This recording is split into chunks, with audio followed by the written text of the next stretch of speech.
Doğa her biri farklı bir göreve sahip milyonlarca canlıya ev sahipliği yapar.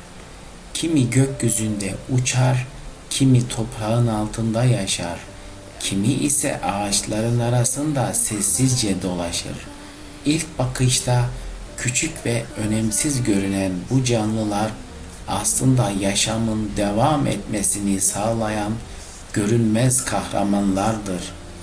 Bugün arılardan örümceklere, kelebeklerden tırtıllara, çekirgelerden uğur böceklerine ve sevimli sincaplara kadar doğanın ilginç canlılarını yakından tanıyacağız. Doğanın sessiz kahramanları. Arılar doğanın en çalışkan canlıları arasında yer alır. Bir işçi arı ömrü boyunca yalnızca yaklaşık bir çay kaşığının 12'de biri kadar bal üretebilir. Ancak milyonlarca arının birlikte çalışması sayesinde sofralarımıza bal ulaşır. Örümcekler. Çoğu insan örümceklerden korksa da onlar doğanın en faydalı avcılarından biridir. Bir örümcek ağı kendi ağırlığının kat kat fazlasını taşıyabilecek kadar sağlamdır. Bazı örümcek türleri her gün yeni ağ örer. Sivrisinek, sinek ve zararlı böceklerle beslenerek doğal dengeyi korurlar. Dünyada 50.000'den fazla örümcek türü bulunmaktadır ve bunların büyük çoğunluğu insanlar için zararsızdır.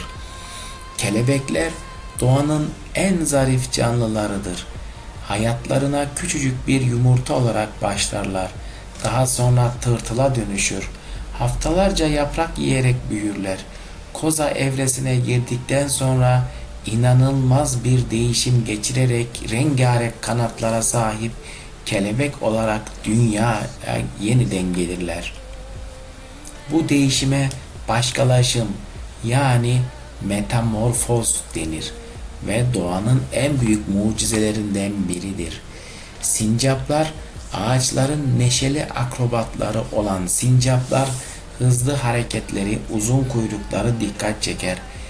En sevdikleri besinler ceviz, fındık, meşe palamudu ve tohumlardır. Sonbaharda yüzlerce tohumu toprağa gömerler. Ancak gömdükleri yerlerin tamamını hatırlayamazlar. Unuttukları tohumlar zamanla filizlenerek yeni ağaçlara dönüşür. Bu nedenle sincaplar farkında olmadan ormanların büyümesine katkı sağlar.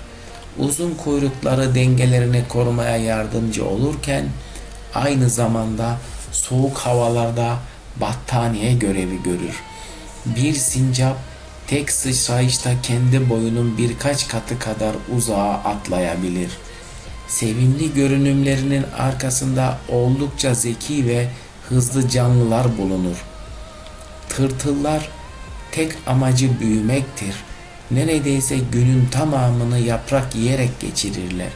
Büyüdükçe birkaç kez deri değiştirirler. Daha sonra kendilerine koza örerek uzun bir dönüşüm sürecine girerler. Sabırla bekledikten sonra rengarenk bir kelebek olarak yeniden doğarlar. Uğur böcekleri, kırmızı kanatları ve siyah benekleriyle tanınan uğur böcekleri çiftçilerin en büyük yardımcılarındandır. Bir uğur böceği yaşamı boyunca binlerce yaprak biti yiyebilir. Bu sayede bitkilere zarar veren zararlı böceklerin sayısını azaltır.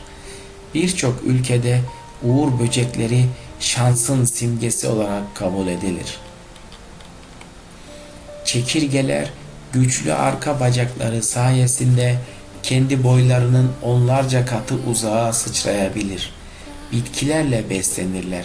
Bazı çekirge türleri tek başına yaşarken bazıları milyonlarca bireyden oluşan sürüler halinde hareket eder. Bu dev sürüler kısa sürede büyük tarım alanlarını tüketebilir. Yaprak bitleri çok küçük olmalarına rağmen bitkilerin öz suyunu emerek beslenir. Hızlı çoğalırlar. Ancak uğur böcekleri, avcı böcekler ve bazı örümcek türleri onların doğal düşmanıdır. Bu sayede doğadaki denge korunur. Avcı örümcekler. Her örümcek av kurmaz. Bazı türler avlarını sessizce takip eder. Doğru an geldiğinde yıldırım hızıyla saldırarak avını yakalar. Bu nedenle doğadaki böcek popülasyonunun dengelenmesinde büyük rol oynarlar.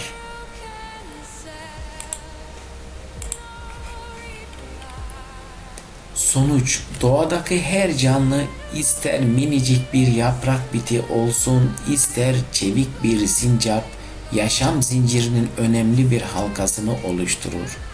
Arılar çiçekleri çoğaltır, uğur böcekleri zararlıları azaltır, örümcekler böcekleri kontrol altında tutar, sincaplar yeni ormanların oluşmasında katkı sağlar.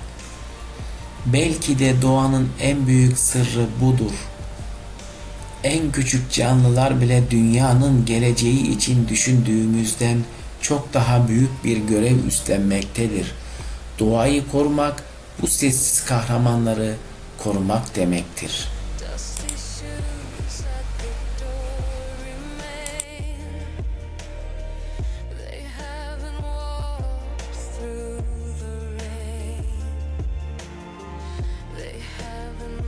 Since the pain,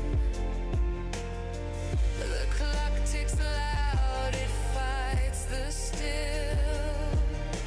Time moves forward against my will, but the empty space, it lingers still. I call your name, I call again, but the silence, it's my only friend. Broken self, no reply, just shadows we used to lie, falling low, circling sky. Broken self, no reply.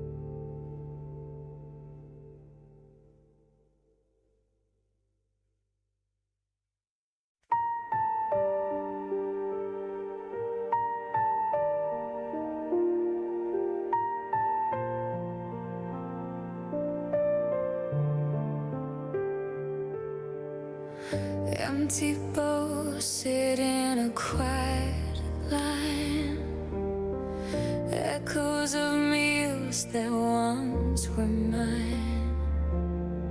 No